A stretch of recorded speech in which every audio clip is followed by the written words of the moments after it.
Australia's work visa system has changed, and the Skills in Demand visa is now replacing the temporary skill shortage visa, subclass 482.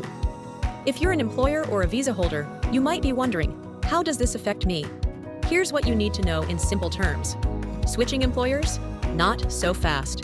Under the new SID visa, workers can't just jump to a new job. Their new employer must first get an approved nomination. That means no starting work until the paperwork is sorted. Full-time work is, mostly, the rule. Most SID visa holders must be employed full-time unless their occupation qualifies for an exemption. Also, workers' salaries need to meet the required income threshold.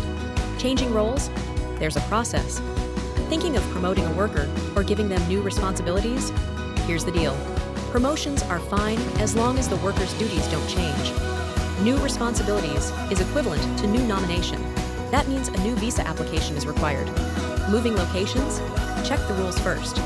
Some visas require workers to stay in a specific location, so before relocating someone, make sure their visa allows it.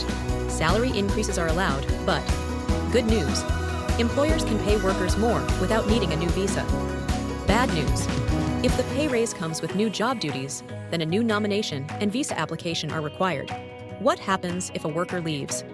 If a worker resigns or is let go, employers must notify the government within 28 days. Ensure the visa holder finds a new sponsor, applies for another visa, or leaves Australia within 180 days. Cover reasonable travel costs if they need to leave. If a worker overstays, employers may have to pay for their removal from Australia. Taking over sponsorship? Here's what you need to know. If you want to sponsor a worker who's currently with another employer, you must be an approved sponsor for their visa, lodge a new nomination, unless they're moving from a labor agreement to a standard business sponsor, in which case a new visa is needed. A pathway to permanent residency. One of the best updates, SID visa holders can now transition to permanent residency through the Employer Nomination Scheme, subclass 186, offering long-term stability for both employers and workers. Need more skilled workers? You can sponsor more.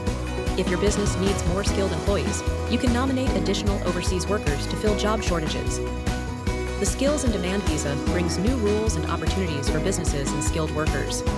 Whether you're hiring, relocating, or promoting, knowing the process will help things go smoothly. Hiring from overseas? Now's the time to explore your options.